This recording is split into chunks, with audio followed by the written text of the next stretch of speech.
اسلام کے ہر دور میں مسلمانوں پر طرح طرح کے ظلم و ستم کیے گئے اور مسلمانوں کو اللہ تبارک و تعالیٰ کی ذات اور ایمان سے دور کرنے کی ناکام کوششیں کی گئی، لیکن جو سچا مسلمان ہوتا ہے وہ اپنا سب کچھ تو لٹا دیتا ہے، لیکن وہ اپنے سچے رب کو کبھی نہیں چھوڑتا۔ اس مسلمان کا سب کچھ اس کا حقیقی مالک اللہ عز و جل ہوتا ہے۔ یہی وجہ ہے کہ اللہ تبارک و تعالیٰ اپنے بندے سے 70 ماؤں سے بھی زیادہ پیار کرتا ہے۔ ایسا ہی ایک ایمان افروز واقعہ آج کی اس ویڈیو میں ہم آپ کو بتائیں گے کہ کس طرح ایک خاتون نے اپنا سب کچھ اپنے سچے رب پر قربان کر دیا۔ پیارے دوستو، یہ ایمان افروز واقعہ فرعون کی بیوی کا ہے۔ آج کی اس ویڈیو میں ہم آپ کو بتائیں گے کہ دنیا کے سب سے بڑے جابر اور ظالم جو کہ خدائی کا دعوے دار تھا، اس کے باوجود بھی اس کی بیوی کس طرح اللہ تبارک و تعالیٰ کی وحدانیت پر ایمان لے کے آئی۔ ان کا ایمان لانے کا سبب کیا بنا، اور جب فرعون کو اپنی بیوی کے ایمان لانے کی خبر ملی تو اس بدبخت نے اس نیک خاتون پر کون کون سے ظلم و ستم کے پہاڑ ڈائے، اور فرعون کی بیوی کون تھی اور کس کی اولاد میں سے تھی۔ پیارے دوستو، اس قابل رشک قربانی کے بعد اللہ تبارک و تعالیٰ نے اس نیک خاتون کو کس قدر مقام اور مرتبہ عطا فرمایا تھا۔ پیارے دوستو، فرعون کی بیوی جن کا نام حضرت آسیہ رضی اللہ تعالی عنہا تھا، یہ بادشاہ مصر ریان بن ولید کی اولاد میں سے تھی، اور یہ ریان بن ولید وہی بادشاہ تھا جو حضرت یوسف علیہ السلام کے دور میں بادشاہ مصر تھا، اور یہ خوش نصیب بادشاہ حضرت یوسف علیہ السلام پر ایمان لے آیا تھا۔ فرعون کی بیوی حضرت آسیہ رضی اللہ تعالی عنہا انتہائی حسین و جمیل خاتون تھی، کیونکہ یہ خاتون بادشاہ کی اولاد میں سے تھی، اسی وجہ سے اس کے پاس مال و دولت کی کوئی کمی نہیں تھی۔ اسی وجہ سے ہر وقت خدام ان کے آگے پیچھے رہا کرتے تھے۔ یہ پاک دامن خاتون فرعون کو ناپسند کرتی تھی، لیکن فرعون چونکہ اس وقت مصر کا بادشاہ تھا، اسی وجہ سے فرعون نے اس خوبصورت عورت کی خوبصورتی کو دیکھ کر زبردستی اس سے نکاح کر لیا تھا، جبکہ حضرت آسیہ رضی اللہ تعالی عنہا اور ان کے والدین اس نکاح سے خوش نہیں تھے، لیکن انہوں نے حالات کی مجبوری کی وجہ سے حضرت آسیہ رضی اللہ تعالی عنہ کا نکاح فرعون سے کر دیا تھا۔ پیارے دوستو، فرعون کو حکومت و سلطنت اور مال و دولت کی کثرت اور طاقت کے نشے نے حد سے زیادہ مغرور اور بے لگام بنا دیا تھا۔ اس طرح اس بدبخت کافر نے ہزاروں بنی اسرائیل کے لوگوں کو اپنا غلام بنا کے رکھا ہوا تھا اور ان پر طرح طرح کے ظلم کرتا تھا۔ چونکہ اس بدبخت نے خدائی کا دعویٰ کر رکھا تھا، اسی لیے وہ تمام انسانوں کو اپنا غلام تصور کرتا تھا اور ان معصوم لوگوں کے ساتھ جانوروں جیسا سلوک کرتا تھا۔ چنانچہ وقت یوں ہی تیز رفتاری کے ساتھ چلتا رہا، سال مہینوں میں اور مہینے ہفتوں میں اور ہفتے دنوں میں تبدیل ہو کر گزرتے چلے گئے، اور پھر وہ وقت بھی آ گیا کہ اللہ تبارک و تعالیٰ کے پیارے نبی حضرت موسیٰ علیہ السلام اور حضرت ہارون علیہ السلام اس دنیا کے اندر تشریف لائے، اور مصر کی سرزمین لا الہ الا اللہ کی صداؤں سے گونج اٹھی۔ اللہ تبارک و تعالیٰ نے حضرت موسیٰ علیہ السلام اور حضرت ہارون علیہ السلام کو فرعون کی طرف اور ان کی قوم کی طرف دعوت حق دینے کے لیے اور ہدایت کی طرف بلانے کے لیے مبعوث فرمایا تھا۔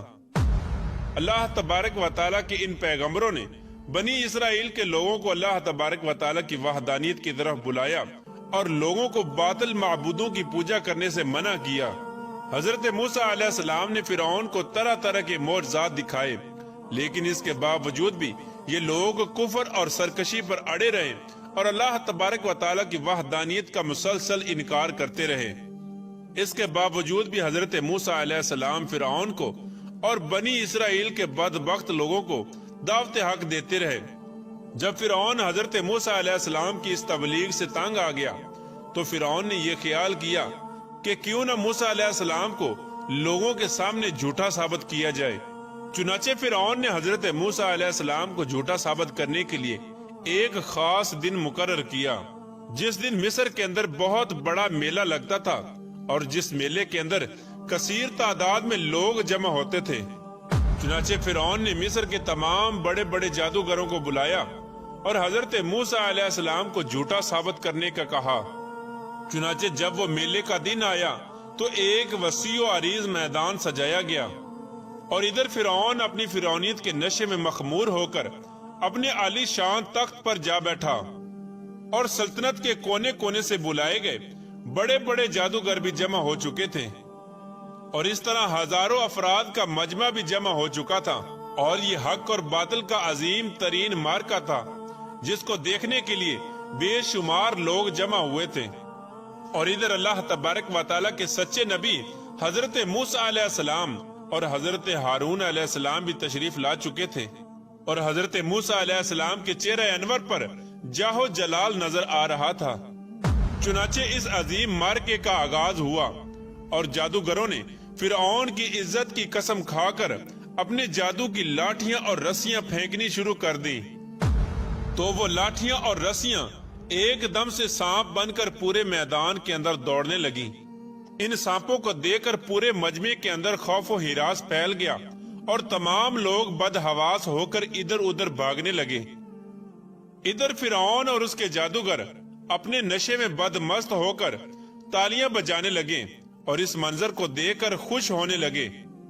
اور ادھر اللہ تبارک و تعالیٰ نے اپنے پیارے پیغمبر حضرت موسیٰ علیہ السلام کو اپنا عصا مبارک پھینکنے کا حکم دیا، تو اس وقت حضرت موسیٰ علیہ السلام نے اللہ تبارک و تعالیٰ کے حکم کی تکمیل کرتے ہوئے اپنے عصا مبارک کو ان سانپوں کے ہجوم میں ڈال دیا۔ چنانچہ دیکھتے ہی دیکھتے حضرت موسیٰ علیہ السلام کا وہ عصا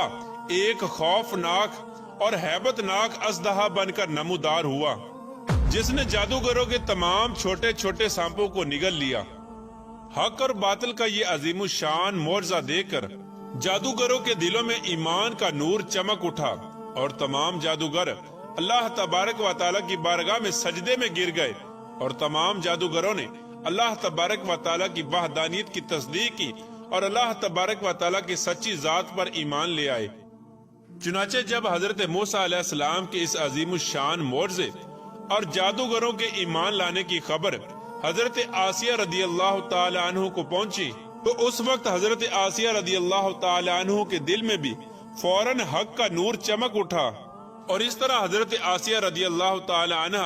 اللہ تبارک و تعالی کی وحدانیت پر ایمان لے آئی۔ لیکن ان کا ایمان لانا اتنا آسان نہ تھا، کیونکہ وہ ایک جابر اور ظالم اور خدائی کے دعوے دار بدبخت حکمران کی بیوی تھی، اور حضرت آسیہ رضی اللہ تعالی عنہ کے دل میں یہ بھی ڈر تھا کہ اگر فرعون کو میرے ایمان کا پتہ چل گیا تو وہ ظالم بادشاہ مجھ پر ظلم و ستم کے پہاڑ ڈائے گا اور اپنے ظلم کی تمام حدیں پار کر دے گا۔ لیکن اس کے باوجود بھی حضرت آسیہ رضی اللہ تعالی عنہ نے اپنا سب کچھ اللہ تبارک و تعالیٰ کی ذات پر چھوڑ دیا اور اللہ تبارک و تعالیٰ کی وحدانیت پر ایمان لے آئی۔ ابتدا میں حضرت آسیہ رضی اللہ تعالی عنہ نے اپنے ایمان کو کسی پر ظاہر نہ کیا، کچھ عرصہ یوں ہی گزرتا رہا، اور پھر ایک دن ایسا عجیب و غریب واقعہ پیش آیا جس واقعے کے بعد حضرت آسیہ رضی اللہ تعالی عنہ کے دل میں فرعون کے لیے مزید غضب کی آگ بھڑک اٹھی، اور حضرت آسیہ رضی اللہ تعالی عنہ فرعون سے مزید نفرت کرنے لگی، اور فرعون کے مسلمانوں پر کیے جانے والے ظلم و ستم حضرت آسیہ رضی اللہ تعالی عنہ کے لیے ناقابل برداشت تھے۔ چنانچہ وہ عبرت ناک واقعہ کچھ یوں پیش آیا کہ فرعون کی بیٹی کے ایک خادمہ تھی جو فرعون کی بیٹی کے سر میں کنگھی کیا کرتی تھی۔ ایک دن اس خادمہ کے ہاتھ سے کنگھی گر گئی تو اس خادمہ نے بسم اللہ پڑھ کر اس کنگھی کو اٹھا لیا۔ اس وقت فرعون کی بیٹی نے ان کلمات کو سن لیا اور فرعون سے جا کر اس خادمہ کی شکایت کر دی کہ وہ خادمہ آپ کے علاوہ کسی اور کو خدا مانتی ہے اور آپ کے علاوہ کسی اور کی عبادت کرتی ہے۔ یہ بات سن کر فرعون لال پیلا ہو گیا اور اس نے غضبناک ہو کر اس خادمہ کو اپنے دربار میں بلایا اور اس خادمہ کے ایمان لانے کی حقیقت دریافت کی کہ آخر کار وہ کس کو خدا مانتی ہے، اور فرعون اس سے کہنے لگا کیا تو میرے علاوہ کسی اور کو خدا مانتی ہے؟ تو اس وقت اس خادمہ نے فوراً جواب دیا کہ ہاں، میرا اور تیرا رب اللہ عز و جل ہے، وہی وحدہ لا شریک ہے اور اس کے علاوہ اس کا کوئی شریک نہیں۔ چنانچہ خادمہ کی یہ بات سن کر فرعون اس پر مزید غضبناک ہو گیا۔ چنانچہ فرعون نے اس خادمہ کو اور ان کے معصوم بچوں کو کھولتے ہوئے تیل میں ڈال دیا اور ان کو شہید کر دیا۔ یہ خوفناک اور دل خراش منظر اس وقت فرعون کی بیوی بھی دیکھ رہی تھی۔ اسی دوران اللہ تبارک و تعالیٰ کی قدرت کی جلوہ گری ہوئی اور اللہ تبارک و تعالیٰ نے حضرت آسیہ رضی اللہ تعالیٰ عنہ کی آنکھوں سے غیب کے پردے اٹھا دیے تھے اور فرعون کی بیوی کی بصیرت کو روشن فرما دیا تھا۔ اور فرعون کی بیوی نے یہ منظر بھی دیکھا کہ فرشتے اس خادمہ کی روح کو لے کر آسمان کی طرف جا رہے ہیں۔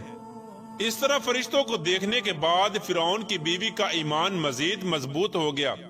اور وہ مزید اللہ تبارک و تعالیٰ کی وحدانیت کا یقین کرنے لگی، اور حضرت موسیٰ علیہ السلام کی صداقت اور حقانیت بھی واضح ہو گئی۔ اس خوفناک منظر کو دیکھنے کے بعد فرعون کی بیوی سوچ میں پڑ گئی اور سوچنے لگی کہ میں مسلمان ہونے کے باوجود بھی مسلمانوں پر ہونے والے ان تمام تر ظلم و ستم کو کس طرح برداشت کر سکتی ہوں۔ ابھی فرعون کی بیوی انہی خیالات کے اندر گم تھی کہ فرعون اپنی بیوی کے پاس آیا اور اس مظلوم عورت پر کیے جانے والے اپنے ظلم و ستم کی داستان کو اپنی بیوی کے ساتھ بیان کرنے لگا۔ اس وقت فرعون کی بیوی نے اپنے دل ہی دل میں فرعون کے خلاف بغاوت کا علم بلند کرنے کا ارادہ کر لیا تھا۔ جب فرعون نے اپنی بیوی کو اس مظلوم عورت کو شہید کرنے کی خبر دی تو فرعون کی بیوی نے فرعون سے کہا کہ اللہ تیری خرابی ہو، کس شے نے تجھے اللہ تبارک و تعالیٰ کے مقابلے میں اتنا بے باک کر دیا ہے؟ یہ بات سن کر فرعون ایک بار پھر بھڑک اٹھا اور اپنی بیوی سے کہنے لگا کہ تجھے بھی اسی جنون نے آ لیا ہے جس جنون کے اندر وہ خادمہ مبتلا تھی۔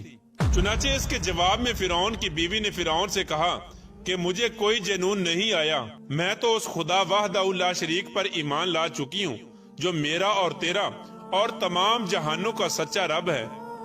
اس طرح اس بہادر خاتون نے کھلا مکھلا فرعون کے سامنے اپنے ایمان کا اظہار کیا۔ فرعون اپنی بیوی کی یہ بات سن کر حیران و پریشان رہ گیا اور فرعون شروع میں بغیر کسی ظلم و ستم کے اپنی بیوی کو سمجھانے کی کوشش کرنے لگا، اور فرعون نے اپنی بیوی کو ایمان سے دور کرنے کے لیے ان کے والدین کو بھی بلایا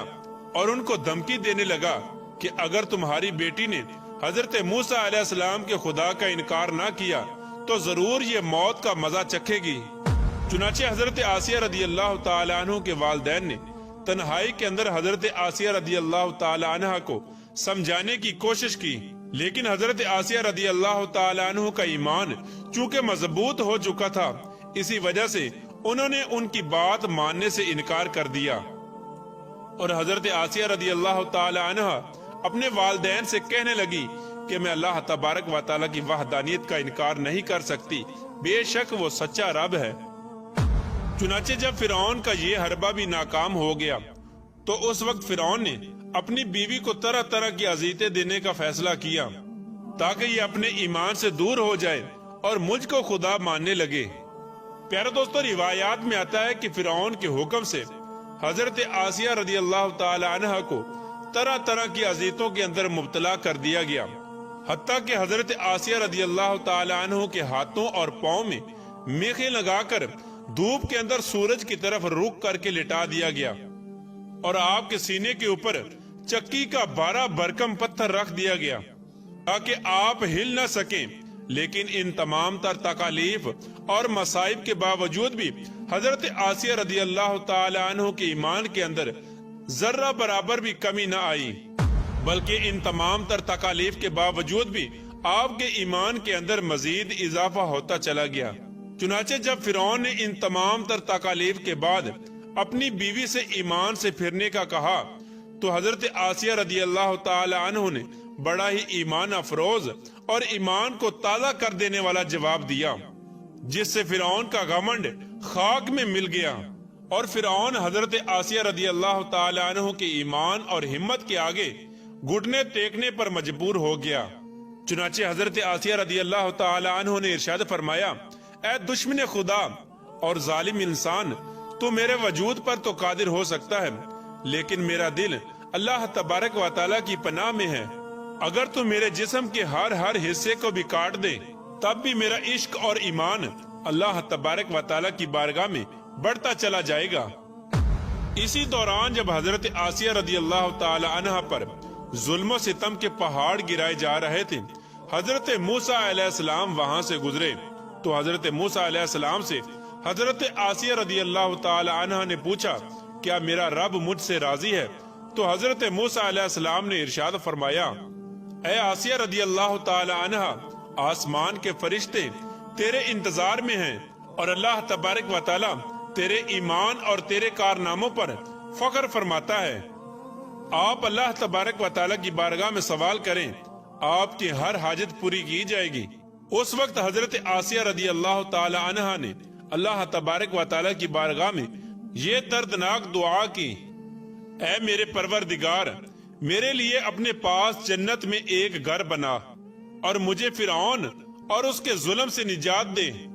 اور مجھے ان ظالموں سے نجات بخش۔ ادھر جب فرعون نے حضرت آسیہ رضی اللہ تعالی عنہ کو ایمان سے دور کرنے کی تمام تر کوششیں کر لی اور ہر کوشش کے اندر ناکامی کا سامنا کرنا پڑا، تو اس وقت فرعون نے حضرت آسیہ رضی اللہ تعالی عنہ کو شہید کرنے کا فیصلہ کر لیا، اور آخری حربے کے طور پر فرعون نے اپنے کارندوں سے کہا کہ ایک بہت بڑی چٹان لے کر آؤ، اگر یہ چٹان دے کر اپنے ایمان پر قائم رہتی ہے تو یہ چٹان اس پر گرا دینا، اور اگر یہ ایمان سے پھر جاتی ہے تو پھر یہ میری بیوی ہے۔ پیارے دوستو، اس خوفناک منظر کے وقت جہاں ایک طرف زندگی ہے اور دوسری طرف موت کھڑی ہے، تو اس وقت حضرت آسیہ رضی اللہ تعالی عنہ نے آسمان کی طرف نگاہ اٹھا کر دیکھی تو جنت کے اندر اپنا سفید موتیوں والا محل نظر آیا، جس سے آپ کا ایمان مزید بڑھ گیا، اور اسی حالت میں آپ کی روح پرواز کر جاتی ہے، اور اس کے بعد آپ رضی اللہ تعالی عنہ کے جسم مبارک پر وہ چٹان گرا دی جاتی ہے، اور وہ چٹان ایسے بدن پر گرتی ہے جس میں روح نہیں ہوتی۔ اس دردناک واقعے کے دوران جب فرعون اپنی بیوی پر طرح طرح کے ظلم کر رہا تھا، اس وقت اللہ تبارک و تعالی نے اپنے فرشتوں کو حضرت آسیہ رضی اللہ تعالی عنہ پر مقرر کر دیا تھا، اور وہ فرشتے حضرت آسیہ رضی اللہ تعالی عنہ پر سایہ کیے ہوئے تھے اور ان کو جنت کے اندر اپنا مقام دکھا دیا تھا، جس کی وجہ سے حضرت آسیہ رضی اللہ تعالی عنہ کا ایمان مزید مضبوط ہو گیا اور فرعون کی تمام مصیبتوں کو آپ بھول گئی۔ اس طرح حضرت آسیہ رضی اللہ تعالی عنہ نے دنیا کی تمام تر تکالیف اور مصیبتوں کو برداشت کیا، لیکن اللہ تبارک و تعالی کی وحدانیت کو نہیں چھوڑا، اور پھر اللہ تبارک و تعالی نے حضرت آسیہ رضی اللہ تعالی عنہ کو وہ مقام عطا فرمایا جو مقام آج تک کسی کو نہیں ملا۔ حضرت آسیہ رضی اللہ تعالی عنہ جب جنت میں جائیں گی تو اللہ تبارک و تعالی ان کو یہ نعمت عطا فرمائے گا کہ وہ جنت میں حضور پاک صلی اللہ تعالی علیہ وآلہ وسلم کی زوجہ محترمہ ہوں گی، اور اللہ تبارک و تعالی ان کا شمار حضور صلی اللہ تعالی علیہ وآلہ وسلم کی ازواج مطہرات میں فرمائے گا۔ اللہ تبارک و تعالی سے دعا ہے کہ اللہ تبارک و تعالی ہمیشہ اپنا عشق اور ایمان سلامت رکھے اور حضور صلی اللہ تعالی علیہ وآلہ وسلم کی محبت کے اندر